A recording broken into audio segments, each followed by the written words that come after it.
Hey there adventurers, ready to dive into the chaotic, loot-filled world of Heroes of Hammerwatch 2. Let's talk about something that can make or break your dungeon crawling experience. Class specializations. That's right, every class in the game comes with not one, not two, but 3 specializations, giving you tons of ways to customize your build and dominate those enemy-packed levels. Whether you want to obliterate foes with raw power, outlast them with crazy defenses, or just mess around with some creative combos, there's a specialization for you.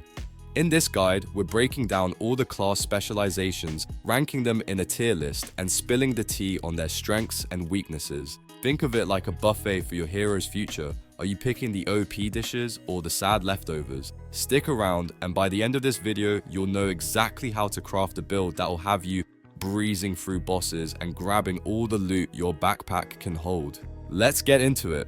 I'm quickly moving on to the video, and I'm ranking class specializations in Heroes of Hammerwatch 2. Before we start, if you enjoy these types of tier list videos, don't forget to like the video and subscribe. Enjoy watching. My friends, only 0.1% of viewers subscribe. If you like this type of content, please do not forget to subscribe to the channel. Thank you in advance for your support. The class specializations in this tier are, in order from top left to bottom right, Warden Ranger, Summoning Warlock, Conjuration Wizard, and Transmutation Wizard. Alright, let's dive into the dark underbelly of Heroes of Hammerwatch 2, the dreaded D-tier class specializations. You know, the ones that make you wonder if the devs were pulling an all-nighter fueled by stale coffee when they designed them. These classes exist, but let's just say they're not winning any awards for excellence. If you're here for progression or big damage numbers, buckle up because you're in for a bumpy ride. First up, we've got the Warden Ranger, the class that promises nature-themed destruction but delivers disappointment. Sure, they can conjure roots to deal 20 to 40 damage and inflict a cripple effect, which sounds cool on paper, but here's the kicker. Their actual damage relies heavily on, you guessed it, weapons and dashing.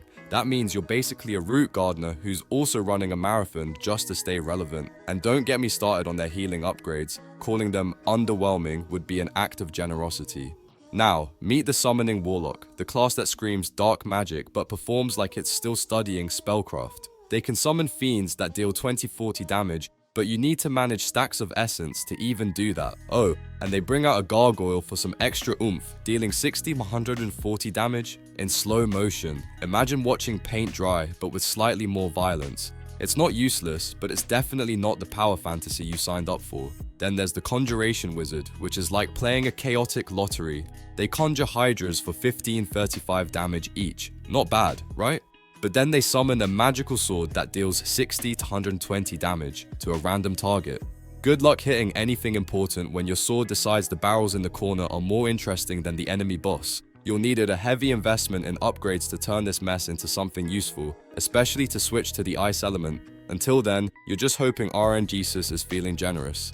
Finally, the Transmutation Wizard. Oh boy, if you thought the others were bad, this one is the class clown who forgot the jokes. It's the specialization that specializes in doing nothing. No damage, no meaningful impact, just some minor speed buffs that barely make up for the oxygen it consumes, and don't even think about going in blind. This class heavily depends on your stat distribution, which means it's more work than it's worth. Honestly, this might be the devs' way of trolling us. So yeah, D tier is where dreams go to die, my friends. If you're feeling adventurous or maybe a little masochistic, give these classes a whirl. Just don't say I didn't warn you when your teammates start questioning your life choices. The class specializations in this tier are, in order from top left to bottom right, Primalist Warrior, Ice Sorcerer, Marksman Ranger, Souls Warlock, Fire Sorcerer, and Poison Rogue. Alright, let's talk about the classes in Heroes of Hammerwatch 2 that aren't exactly the MVPs of the lineup, but still bring some quirky charm to the battlefield. We're diving into the C-tier classes, those underdogs who try their best but sometimes feel like they're swinging a foam sword in a dragon fight. You know the ones, let's break down what they're all about. First up, the Primalist Warrior. This guy's like your overly enthusiastic friend who insists on bringing a stick to every fight. Sure, it's a totem and it does deal 50-90 damage, but even with upgrades, it's more of a polite nudge than a knockout punch. The real kicker is melee attacks can trigger tremors for 30-50 extra damage. Sounds cool, right? until you realize those tremors show up less often than a legendary drop. So while the Primalist might look ready to shake things up, he's more of a light rumble than an earthquake. Then there's the Ice Sorcerer, a frosty force of, well, mediocrity. She launches 12 frost shards that deal solid damage, 50 to 170, which can be clutch in the right moments. But here's the chilly truth, her ice damage has only a 10% chance to get boosted, and those upgrades, they're like that friend who promises to help you move but only carries one box. A 10-20% chance to increase frost damage and an ice block that's just 75% effective. Come on Sorcerer, give us more than a snowflake's effort. Next we have the Marksman Ranger, a class that feels like they're always running late to the damage party. Don't get me wrong, their barrage of arrows can dish out 4200 damage, and the Thundercaller upgrade boosts it by 300%. Sounds amazing, right? Until you realize every time you use a bow skill, your speed takes a nosedive. Imagine lining up the perfect shot, only to feel like you're moving through molasses. And, of course, to fix that, you'll need to pour experience points into passives just to stop tripping over yourself. Efficiency? Not quite. Now, let's talk about the Souls Warlock, the resident edgelord with a flair for dramatic damage. Their swirling vortex of energy does 40-80 damage, and if you snag the lightning vortex upgrade, that doubles the fun. But there's a catch. It's like an energy drink that only works if you've got essence stacks. No essence, no extra juice for your weapon. It's a class with potential, but one that constantly feels like it's one energy boost short of greatness. Sliding into the spotlight is the Fire Sorcerer, the master of fiery disappointment. Sure, a blazing wall of flame that dishes out 30-50 damage sounds epic, and regaining up to 3% of your HP on crits is a nice touch, but there's that pesky 10% chance to increase fire damage, and even with upgrades, the odds barely improve. It's like getting a spark when you need a bonfire. You'll want to root for them, but their flames just don't burn bright enough. Finally, we have the Poison Rogue, who honestly might be the most interesting of the bunch. Deploying a toxic cloud that deals 25 to 45 damage and breaks armor while blocking vision, that's tactical genius. Add the deadly toxins upgrade for 100 poison resistance and you've got yourself a sneaky little powerhouse. Kind of. The catch? Poison Mastery only triggers additional damage 10 to 50% of the time. It's a gamble, but when it pays off, it's oh so satisfying. So, are these classes game changers? Not exactly, but they have their moments, and for the right player, they might just be the spice your build needs. Just don't expect them to carry your run. You'll be doing most of the heavy lifting. The class specializations in this tier are, in order from top left to bottom right, Beastmaster Ranger, Berserker Warrior, Tyrant Warrior, Justice Paladin, Lightning Sorcerer, and Chaos Warlock. Alright, let's dive into the mid-tier powerhouses, the B-tier classes of Heroes of Hammerwatch 2. These are the unsung heroes of fast-paced gameplay, quick on their feet, packing unique skills, but they don't quite hit like a truck. If you love speed over raw power, these might just be your jam. Sure, they have some quirks, but hey, perfection is overrated, right? First up, we've got the Beastmaster Ranger, and oh boy, this one's for the pet lovers out there. Imagine summoning an entire wolf pack that literally hunts down your enemies. Yes, they deal 120-200 damage while they're at it. And there's also the Wolf Companion, your loyal buddy that sticks by your side and dishes out 60-140 damage. But hold up, before you start dreaming of a dog army, keep in mind the upgrades aren't exactly groundbreaking, and the Wolf Companion? Yeah, it needs a breather every 20 seconds, but hey, wolves plus ice damage? That's a vibe. Next, we've got the Berserker Warrior, the adrenaline junkie of the group. This class leaps right into the action, dealing a hefty 100-220 damage with a side of stun. Plus, the rage skill is an absolute gem. It cranks up your critical chance and damage. And here's the kicker, when your health dips below 50%, you not only gain rage, but also take 60% less damage. It's like your enemies get punished for hitting you. Just don't get too hyped. The upgrades here won't make you a walking tank. It's more like a slightly angry tank. Now, let's talk Tyrant Warrior, the chain-swinging menace. Picture this, you're throwing chains like a boss, dealing 100-300 damage and crippling your enemies in the process. Oh, and barbed chains, they stack bleeding effects like no one's business, up to 3 times baby. Plus, with the Ruthlessness skill boosting your damage by 50%, this class sounds like a dream, right? Well, kind of. The damage boost scales with how much HP your enemies lose, so it's not an instant boom, you're OP situation. It's more like, boom, eventually. Moving on to the Justice Paladin, the hammer-wielding bringer of divine judgment. Smack your enemies with that holy hammer for 100-300 damage and slow them down with the Shackles skill. It's simple, effective, and a little old school. But here's the catch, those shackles, they only deal a laughable 10-30 damage, even if they're continuous. And while upgrades sound cool, they really don't add much to your total damage. Still, if you're all about that paladin life, it's worth a shot. Now, for the Spark Lover, the Lightning Sorcerer. This class summons a zippy lightning projectile that hits for 100 pounds 220 damage. With upgrades, it can linger longer on the battlefield, and the null field even blocks enemy projectiles. Fancy, right? The downside, Lightning Mastery only gives you a measly 10% damage boost, and your total damage depends on how long you've been charging that projectile. It's fun if you're into timing and strategy, but it won't win any awards for brute force. And finally, we've got the chaotic wildcard, the Chaos Warlock.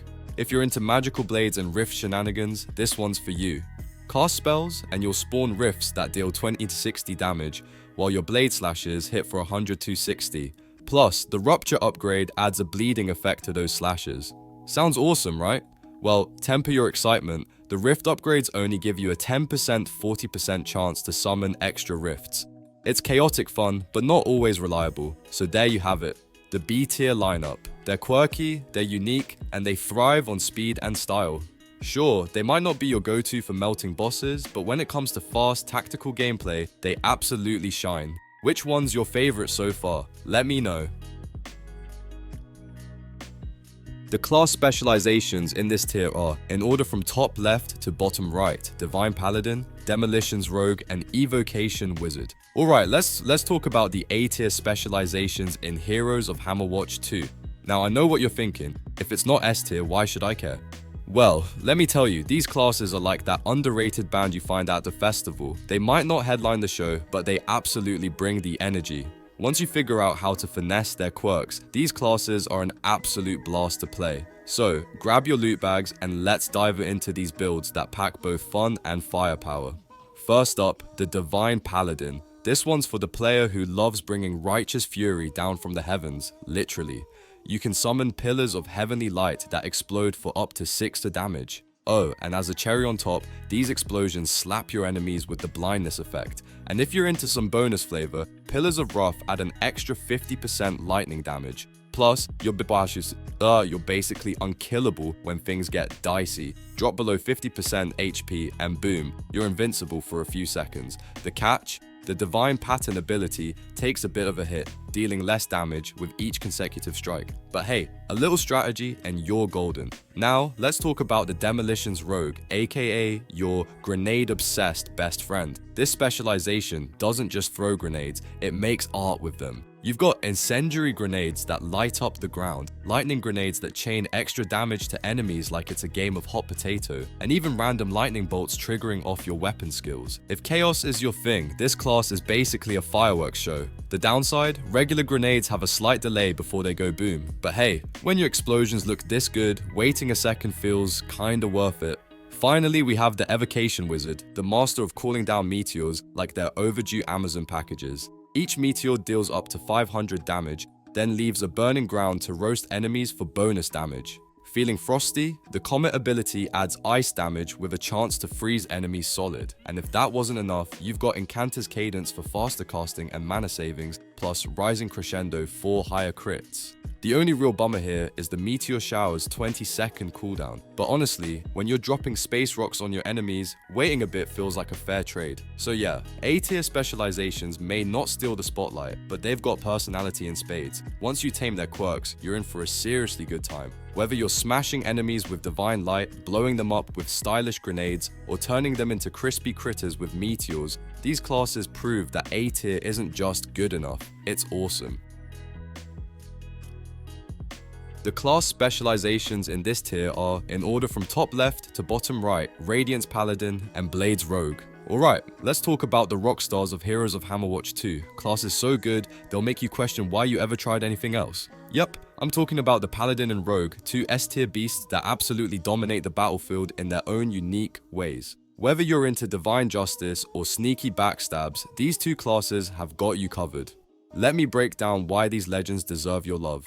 First up, the Radiance Paladin. If you've ever dreamed of smiting your enemies with holy fire and looking cool while doing it, this is your jam. The Paladin's explosive power comes from abilities like Inner Flames, which not only deal consistent AoE damage, but also stack fire damage on your weapons. Oh, and did I mention Blazing Lace? Yeah, that little gem boosts your damage by a ridiculous 50%. Combine that with up to 20 points of fire resistance and 10 points of fire penetration per stack of Inner Flame, and you're basically a walking inferno. If enemies are somehow still standing after all that, they're either bosses or really bad at reading the room. Now, let's shift gears to the Blades Rogue, because sometimes you just want to move fast and break things. This class is all about precision strikes and high risk, high reward gameplay. The Rogue's quick and deadly strikes not only deal hefty damage, but also chain into enemies like an unstoppable whirlwind of pain. And that critical damage boost? 100% increase. Add in the fact that enemies detect you 50% slower, and you're practically a shadow of death. The cherry on top, a 50% chance to instantly kill enemies when your HP gets low. Sure, it doesn't work on bosses, but hey, one-shotting mobs like a ninja feels so good. The best part about these two classes, they're both ridiculously fun to play. The Paladin brings that satisfying tanky meets nuker vibe, letting you charge into mobs and come out looking like a hero. Meanwhile, the Rogue is pure adrenaline, darting in and out of combat, delivering lethal strikes and leaving nothing but chaos in your wake. Whether you're soloing or in co-op, these classes make every run feel epic. You're either the glowing savior or the silent assassin, and honestly, who doesn't want to be either of those? So which one's your style? Do you prefer setting the battlefield ablaze with the holy wrath of the Radiance Paladin, or do you like to dance with danger as the lightning-fast Blades Rogue? Either way, you're rolling with the best of the best, and let's be real, you deserve an S-tier experience. The video ends here. See you in another video. Don't forget to subscribe.